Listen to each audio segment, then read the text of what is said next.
The story of the cold of May Day Monday, Luan le Beltane. There was a woman a long time ago that they used to call An Kayakber. She was very old, and she had travelled the length and breadth of the country. She always had a large herd of cows, and she had goats, and I guess sometimes a sheep and a bull, and she used to travel from place to place with the animals, from county to county.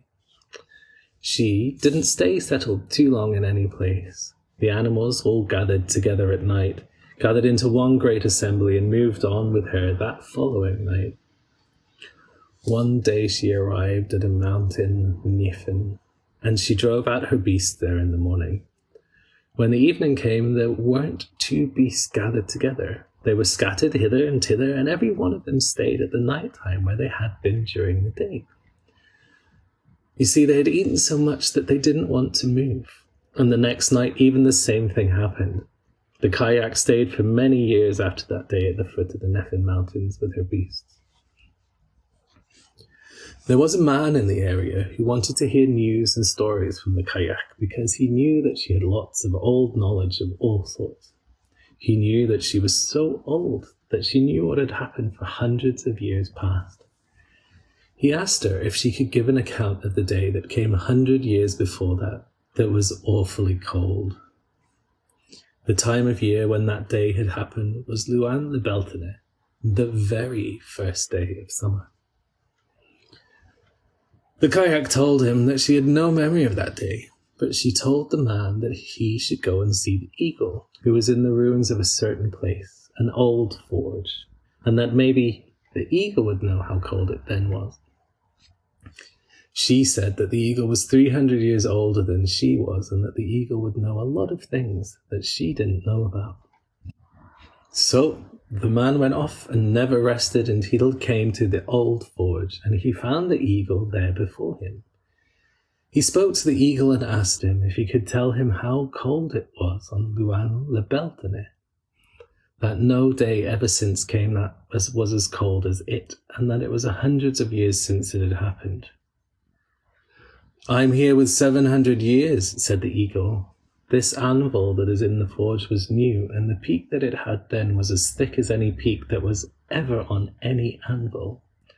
When I used to eat my food, said the eagle, I used to rub my beak on the peak of the anvil on both sides, over and hither, in order to clean my beak.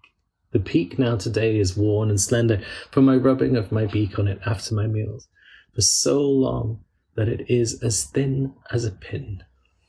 I have no account of how cold it was, said the eagle. Go on to the otter of the rock, and maybe he can tell you or give you an account of the cold of Luan le Beltane. The man went off to find the otter of the rock, and the otter was there on the rock when he got there. The man asked the otter, could he tell him how cold it was on the day of Luan le Beltane that came along? I'm lying on the rock here for 500 years, said the otter, and I have the rock so worn down so deeply that no trace of me is visible on any side of the rock when I'm lying on it. I have no account to give you of the cold of Luan le Beltane, but go to the half-blind salmon of the Red Falls, and if he has no account of it to give you, then you will never get an account of it anywhere. The man went off again and didn't stop until he came to the Red Falls, and the salmon was there.